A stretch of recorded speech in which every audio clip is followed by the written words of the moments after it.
what's up, guys? Welcome back to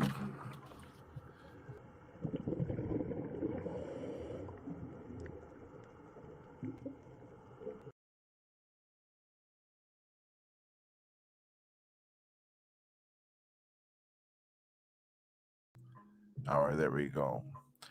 Welcome, guys. This is chapter 27 of our 25 Biblical Laws of Success. Welcome back. Welcome back. It's been a while. This is my second time recording this. I did this yesterday, and for whatever reason, it didn't show up on the page. So here we go for a second time, and we're gonna just run through this chapter real quick. All right, so just to keep you guys updated, I took some time off of this book reading. If you guys follow the page, you guys know that I've been reading this book since February. We should have been done in March, but I took a month and a half off to study for my big exam.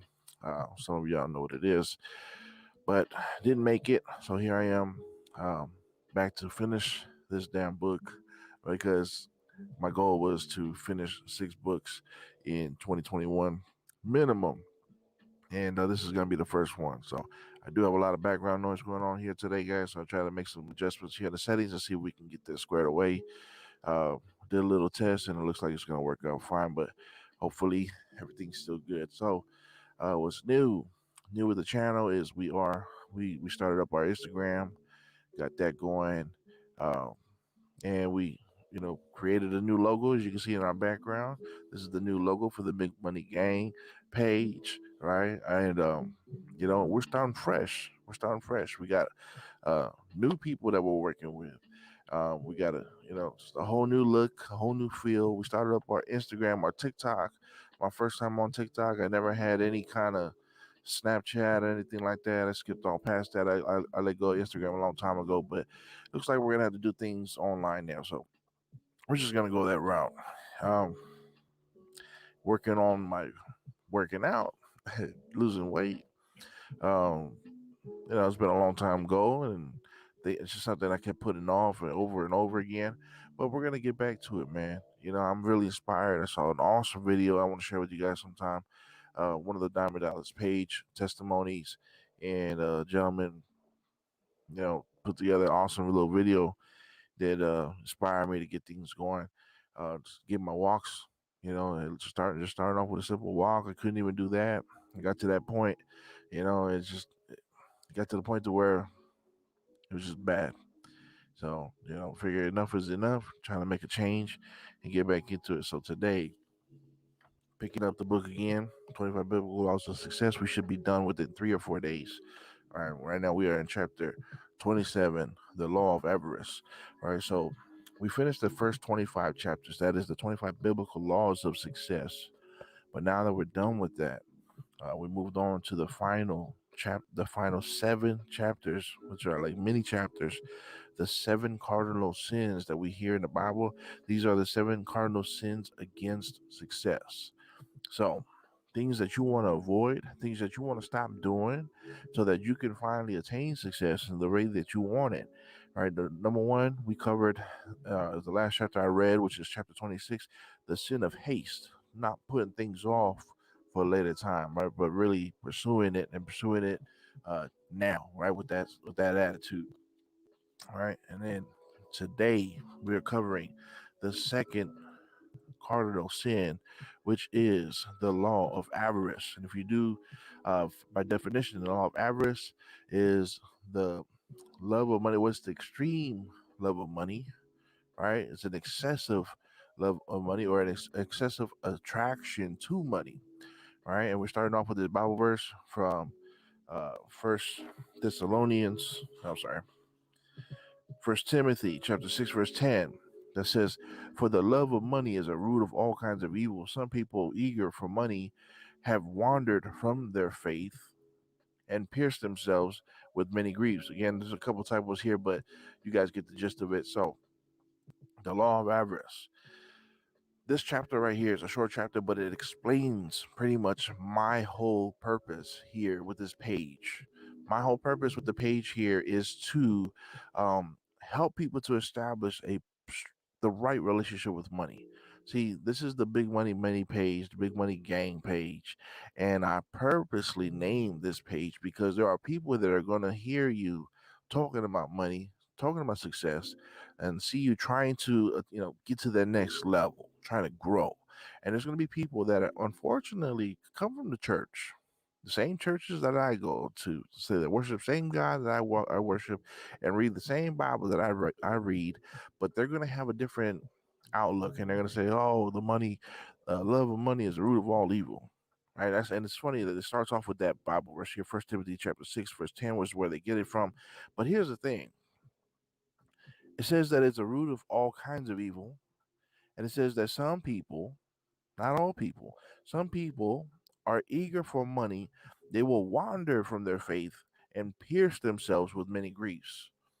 See, my purpose is to teach people that um, yeah, maybe it's true that there is no prosperity gospel, but there is prosperity in the gospel, if that makes sense. There's no prosperity gospel where all there is God blessing you, blessing you, blessing you, blessing you, blessing you. I mean, yes, he's here to bless us, but that's not all of it. There's more to it, than that. And so what we ought to know, what we should know, what every Christian should know, if you read the Bible and have a relationship with God, you should know that God wants prosperity for you. Not just prosperity. I mean, there's a lot more to life than that. There's a lot more to our beings than that, than us being here on earth. It's not just to be blessed. Uh, there's a lot of purpose out there. There are roles that we got to fulfill, right? So, um, excuse me. I want to see if this is posting because I did a whole 40 minutes on it yesterday, and it didn't show up. So I just want to take a look real quick and make sure that everything is streaming. Um, that way, I'm not wasting my time here. Either way, I am glad to be on this. I do want to put out more content as we continue to grow here. And okay, looks like we're going. And I'm trying different things. I'm investing money into the business. I'm investing money into logos and the looks and the outlays and things like that. And so, just to give you guys a better experience, there's a lot of people out there that look better than I do doing this, but this, I guarantee you there's going to be something different here. Um, I'm trying to get people to read again. You know, how many people read a single book last year, 2020?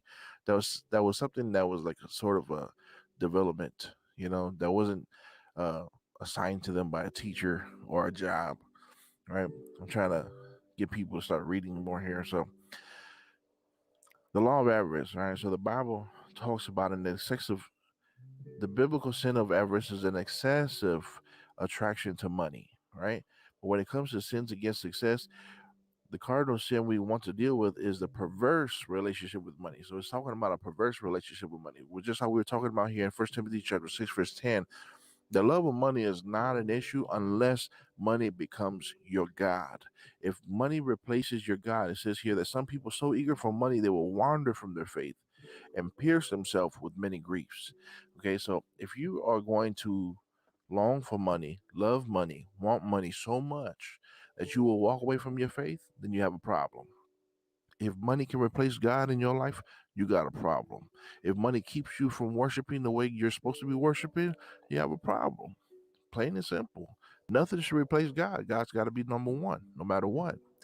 All right. And so there's a fine line when it comes to talking about prosperity. There's a lot of people that have a problem with it. They come from the church and they said, "Oh, well, you can't be about money, making money, getting all this." That's why I specifically picked my name, Big Money Many, because there's going to be some people that have a problem with it, and the people that have that problem, they are not the ones I want to work with. They're not motivated to get them to get to find that growth, to get to that next level. It's not the people I want to align myself with. Not that they're bad people. They just have a different outlook on it. And if God really did have an issue with money, I mean, He wouldn't talk about it so much in the Bible. And, He would have some kind of world for us where we didn't have to go to a job. Why do you have a job? You need money. Why? To pay for your bills, to feed your kids as you're supposed to be. right? As the Bible talks about, to provide for your family. Food is not going to be free, right? You got to trade, you got to work, you got to have some sort of a currency. The Bible talks all about it, right? And so here it says we got to deal with the perverse relationship with money. Either we attribute too much value to it or we despise it. As we briefly discussed in the opening part six, in this is the sin of avarice, right? So wealth is not synonymous with happiness, and poverty is not synonymous with unhappiness, right? So we got to be very clear about it. This chapter is so awesome because it represents me and what I'm trying to do with this page, and that is help people to eliminate perverse relationships with God's blessings, which can be money. Well, money is one of them. There's no argument to that. Money's not all you need. It's not going to do everything for you. It's not the one thing that you need to get. So there's some people that have that mentality. If I just had money, man, I wouldn't have any problems. No, you're gonna have a lot of problems. You gotta have a healthy relationship. One thing that is worse than being poor is being rich and not being ready for it. Right? Wealth can become a major problem if it is guided by principles. If it is not guided by principles, or for lack of a better word, maturity. Emotional stability is a must have when dealing with success or health, not to mention the ability to manage them. So that's so huge. I mean, how many times do you see people come across big money? They get a lump sum in their bank account, aka stimulus or taxes or whatever. Um, because somebody lacks in maturity, or they uh, are not guided by principles, then what happens is um, they become a rich man, but they say you're rich for a week or so, right? Because wealth is not synonymous to happiness, and poverty is not synonymous to unhappiness.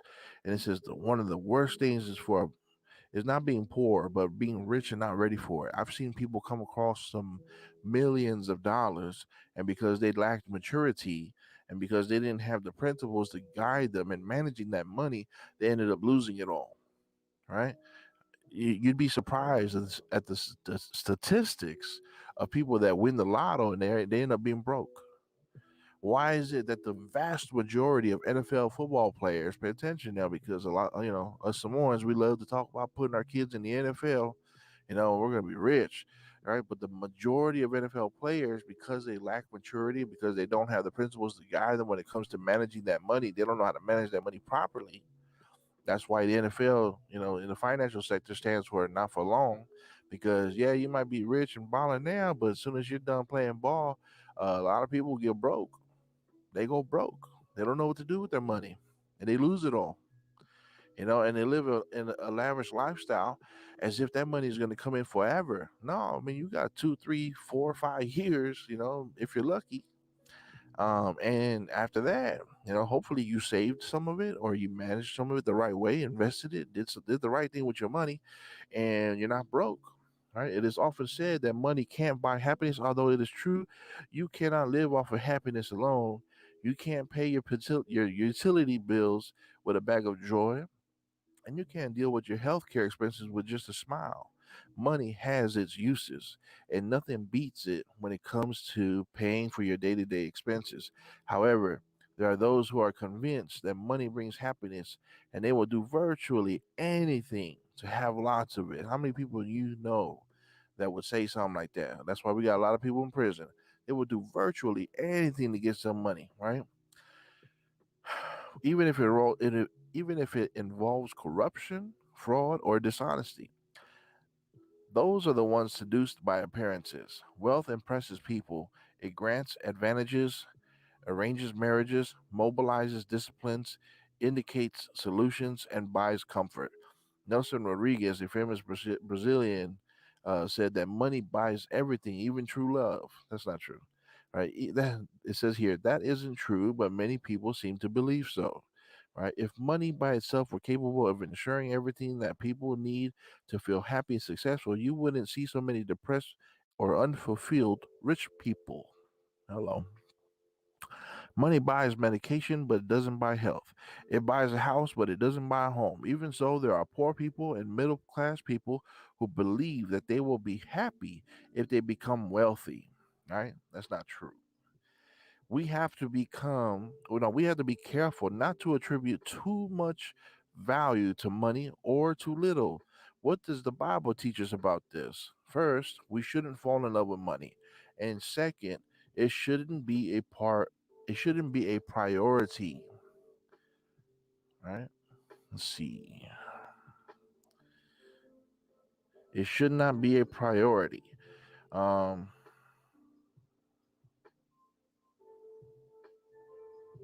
We shouldn't fall in love with it. And second, it shouldn't be a priority in our lives. We can have money, even lots of it, but we must handle it wisely. Money is a good slave, but a bad master. Money is a good slave, but a bad master. It says here. It gives a couple Bible verses, Luke chapter 16, verse 14, and Matthew. We're going to cover this right now. Matthew chapter 6, verse 24 to 27. No man can serve two masters, for either he will hate the one and love the other, or else he will hold to the one and despise the other. Ye cannot serve God and mammon at the same time.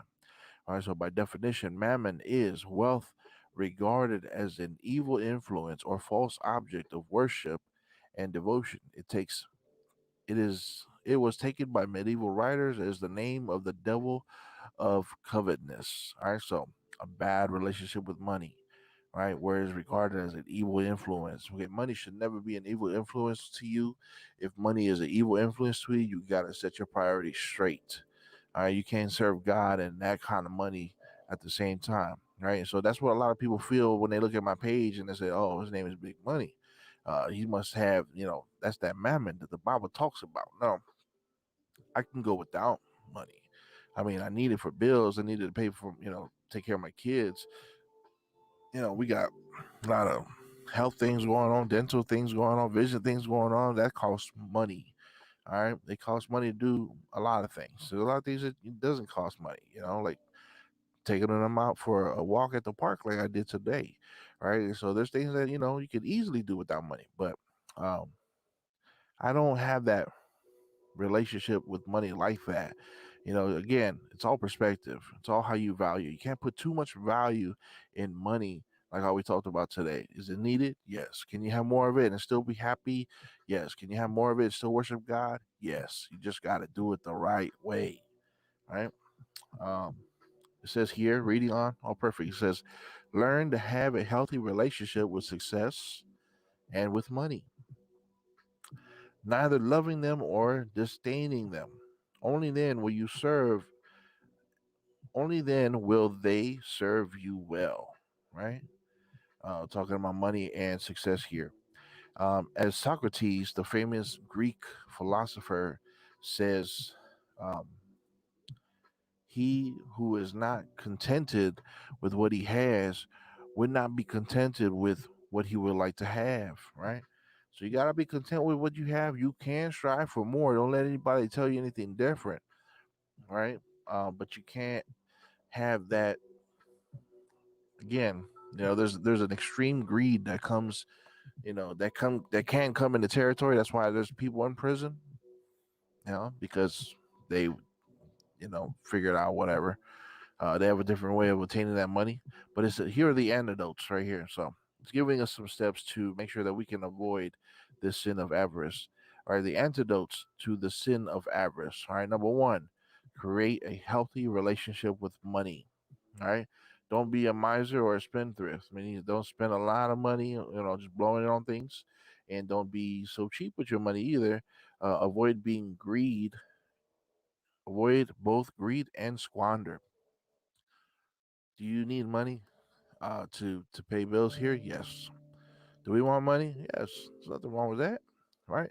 But to be greedy with it, where you want millions and millions and millions and millions and you're not trying to help nobody with it, that could be a problem, right? See, um, you know, if you're gonna have a healthy relationship, I know what I need. I don't need the fanciest cars. Of course, I would love a Rolls Royce. You know what I mean? But I don't need the fanciest cars. I don't need the the newest truck. I'm so happy with my old truck. It's not. It's all good with me. My whole thing is I want to impact lives with money. That's a healthy relationship with money. When I want to impact people, I want to help people out. With that money. Believe me, my wife and I were on the same page. Our heart goes to the homeless. Our heart goes to children with disabilities and the families that raise those children and are there to support those kids. Man, I wish when I see kids like that, that are born with some sort of a deformity or a disability, I wish I can give them something to help them live a better life and, something, whatever needs there are. All right, I want to help fulfill those needs. All right, there's people out there that have been abandoned, people that have been abused. Um, I've been abused myself as a kid, not by my parents. I'm not one of those guys who gets spanked and cries about it. No, I've been, you know, I've been abused by people that had no business, doing anything to me. All right, but there's people that live with those scars all their life. Fortunately, I have a great mind about myself, and God blessed me with that. But there's some people out there that are still hurting over that kind of stuff. I want to be there to help them, and do what I can. So develop a healthy relationship with money. Number two, acquire acquire principles and maturity to manage your wealth with balance. Right. So when it comes to money, there has to be some sort of balance. You can't if you don't if you can't balance your priorities when it comes to money, you're going to lose it. It's going to be like a hole in your pocket. You make money, money's in and out. Money's in and out. You never hold on to it. You never do the right thing with it. This year, I'm so proud of my wife and I because we put our foot down and said, look, we are not going to come up with some money with taxes this year and then blow it. We're not going to come up with some these giveaways that they're doing with the government, the stimulus, and blow it. That's not going to be what we're going to do. This year, we're going to take care of some things that we needed to take care of that we've been putting off, right? And we're going to go ahead and invest that money, practice what we preach, right? So, um, what's next? Do not consider money a priority in your life. When I train people in this business and I say, why do you want to be here? Why do you want to be a part of our company? And they say, I want to make more money. That's cool. It's awesome. But they can't, everybody that says, I want to make more money, I want to make what he's making, 60, $70,000 a month, right? Those people never last. You will never, don't lie. Don't lie and say money priority, money motivates you. Like, no. If money motivates you, you'd be a baller. You'd be rich. You got to have something more than that. If you say I'm here to make money, I'm here at this job to make money, I'm here at this business to make money, uh, you're not going to make money and you're going to end up quitting. But you got to have something else behind it. When we work with new people, and I've been trained to train other people the right way. We always find out the why. Why is it that they're here? Why is it that they're looking for an opportunity? Why are they trying to get to the next level? Why are they trying to grow? And there has to be something behind it. Is it their kids? Is it their parents? Is it their financial situation? Is it that they're sick and tired of being sick and tired? What is it? What is their why? Why are they here?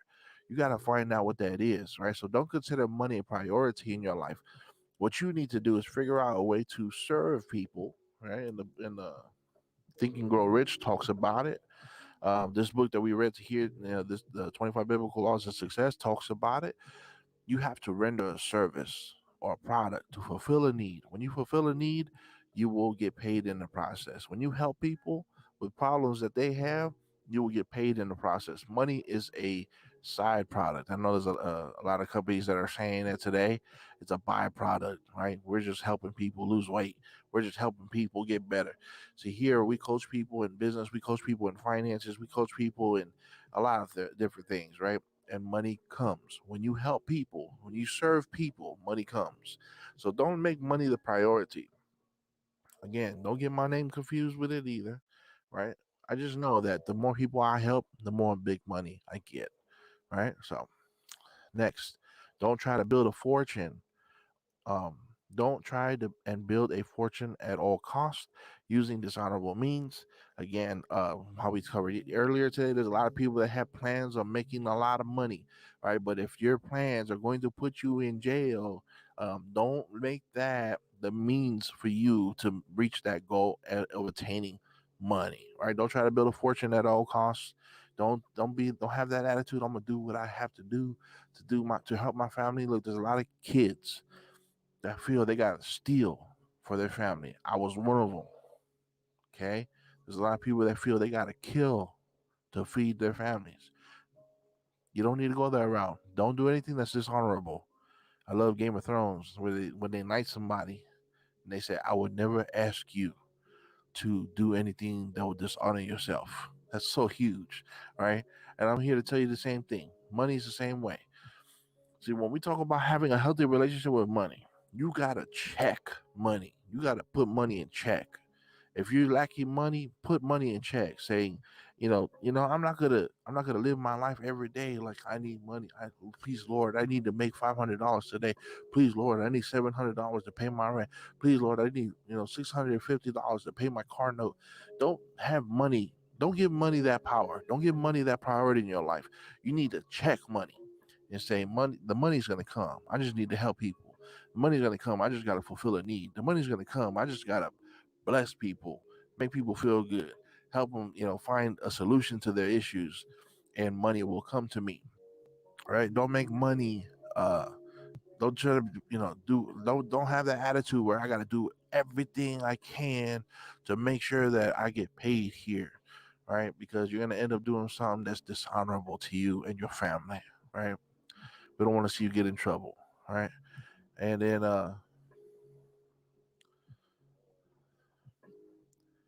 see in the Bible, the last Bible verse is First Timothy chapter 6, verse 17 and 18. It says, "Command those who are rich in this present world not to be arrogant, nor put their hope in wealth, which is uncertain, but to put their hope in God, who richly provides us with everything for our enjoyment. Command them to do good, to be rich in deeds, and to be generous and willing to serve." First Timothy chapter 6, verse 17 and 18. Look, I see a lot of channels, a lot of pages on Facebook and Instagram that are, they're all about the bling, right? They're all about the nice fancy cars. I mean, yeah, I like car. I'm a car guy, so I do like the whole full size sedan, Rolls Royce Phantom. I like the Bentley Mulsanne. I almost bought a Volkswagen Phaeton last year. I'm all about the full size luxury sedans, but I'm not gonna be all about that money if I'm not making sure I'm making an impact with my money. And I talk about it many times in the videos of this page. If you're new to this, go watch my old videos. I cover a chapter every day on this book. I just took some time off, but what it's saying here is when you make money, pretty much what we're saying here in First Timothy, it's okay to have money, but when you make money and you have money, bless people, be rich in good deeds, be generous and willing to share. That's not saying the whole what is it called? Uh, damn, there's a word for it. You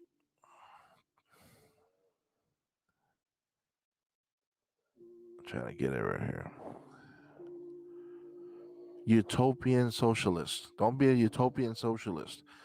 Socialism looks good on paper, uh, but really that's covetousness. The real socialism that is out there is covetousness, where somebody's rich and it's mandatory that person divides up his wealth. No, they got to be willing to share. Right? Let it be natural. If someone is rich and they want to share that wealth, hey, praise the Lord. That's what we're talking about here.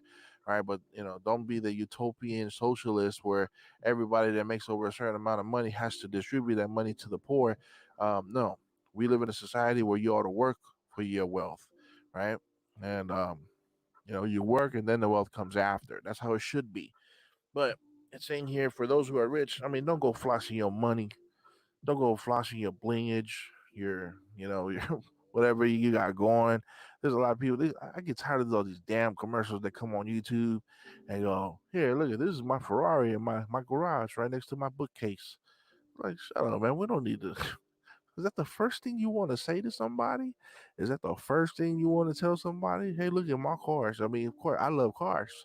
I love cars, but if that's the first thing you want to say to somebody, I mean, you don't deserve that wealth. It says, command those who are rich in this present world not to be arrogant, nor to put their hope in wealth.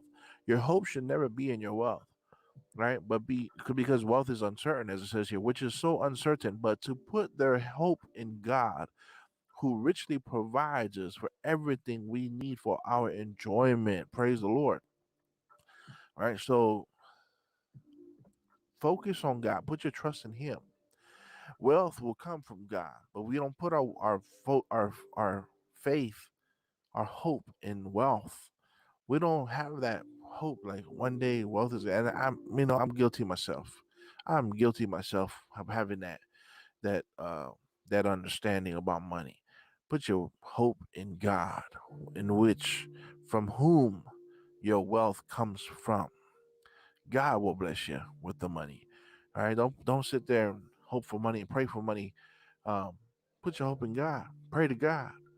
God will bless you. Right. It'll be through your business ventures. It'll be through your job. It'll be through your whatever you're selling, whatever product you're offering, whatever service you are rendering, but it is ultimately from God and God alone. Even if your check has your job's name on it, that was God's doing. Even if your check has your business entity's name on it, it was God's doing. It is of the hand of God. Never get that confused. Again, ladies and gentlemen, we gotta have the right understanding of money and wealth and success. We gotta have the right um, relationship with money. It's all good to have money. Money is not the root of all evils, it is the root of many evils, but only if you're going to allow it to take God's place. There's nothing wrong with having some dollar bills in your wallet. God's not gonna get mad at you for that. But if that money is more important to you than God, we gotta adjust that. We gotta tweak that. Okay, guys. So I'm gonna end it off there. Just want to say, please like and subscribe. My goal is to grow this page on Facebook, Big Money Manny on Facebook, uh, Big Money Manny on Instagram, TikTok now, and I'm gonna try to edit this and get this out to all of those platforms. We are looking to get our Indeed set up and our Twitch. Never done Twitch. I thought I was just gaming, but apparently there's podcasts there, and we'll also get an audio version out for these podcast apps I'm going to try out on the phone. So look out for all that. Please message me on the Instagram or Facebook pages. I would love to hear from you. You know, if there's anything you need, any tips you want to hear, if there's any subjects you want me to cover, or if you have any feedback for myself, and my little team I'm working with, I'd love to hear from you. I would love to hear from you guys. But God bless you guys, and I just pray that you're doing well. Last year, I mean, everybody's saying that last year was a crazy year or whatever. It was a great year for me, and I'm looking to have a better one this year and an even better one for the next year. So I'm gonna start posting some things about my health and how I'm looking to get out of the 500 club. All right, and if you want to join me in that journey, there's things that you've been wanting to do in that arena. If you got tips for me, let me know. And if whatever works for you, I would love to hear from you on that subject as well. And I will be posting my results and being more accountable to you all as well. So this was a last minute decision to get this post up tonight because yesterday I don't know what happened.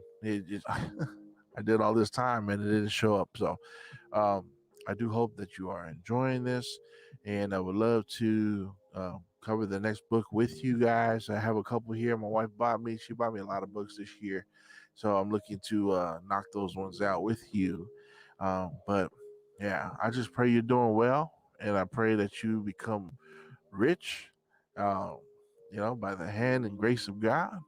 And I pray that you do the right things with that money and that you have a great relationship with your finances and that you have a great understanding of your finances and where the true source of your money is. Right. And when you do get rich, I pray that you don't be uh, don't be flossing that money like that. Get yourself something nice, get your wife something nice, get your kids something nice. Do you pay your tithe, invest your money, and um, don't blow it, don't blow it. But yeah, guys, that's it for me tonight, and I would love to hear from your feedback. God bless you, love you guys. Have a good night.